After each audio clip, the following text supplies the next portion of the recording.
Shiny object syndrome is not the core reason, it is a symptom, not the reason why too many businesses fail prematurely.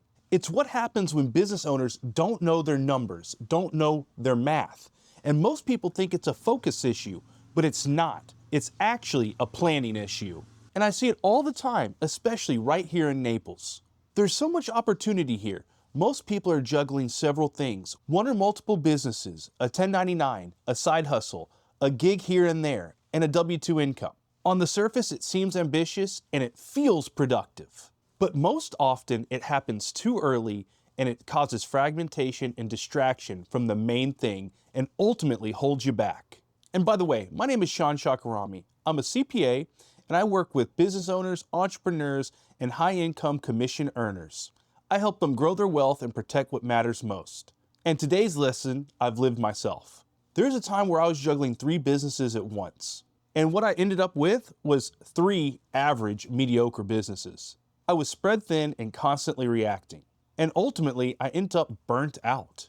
Instead of just having one awesome business that I could grow, scale, and reinvest in that would become profitable for the long term.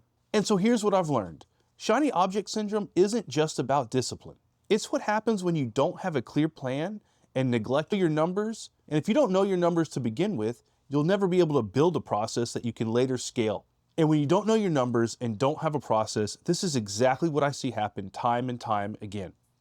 You do the work, you probably immediately see some results, but then inevitably you hit a dip, you hit some resistance in the market. And right before things are about to turn for the better, you pivot, you chase something new, and you start over. And many of us end up repeating that cycle over and over again. And here's the catch. It's not broken focus. You're focused on starting a business, but it's that you keep operating in the same feedback loop. And you're not measuring what actually impacts your business. Because at the end of the day, business is actually very simple and it always comes down to very simple math. How many people do you need to reach out to each day? Out of that, how many conversations will come? And from those conversations, how many ultimately will convert into new clients? And if you don't know those simple numbers, you're flying blind. And when you're flying blind, I know this from experience, any slow period feels like agony. It feels like failure. Every delay is interpreted as something being broken in your business, and the temptation to jump ship becomes bigger and bigger each and every day, even when it was about to work.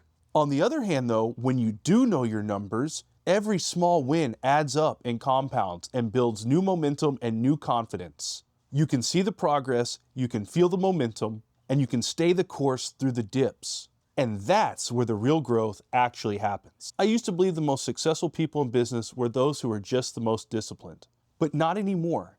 It's actually those who can understand their numbers and have a plan that they can remain accountable to. That's what allows people to be disciplined. And these are the types of things that I help my clients with each and every day.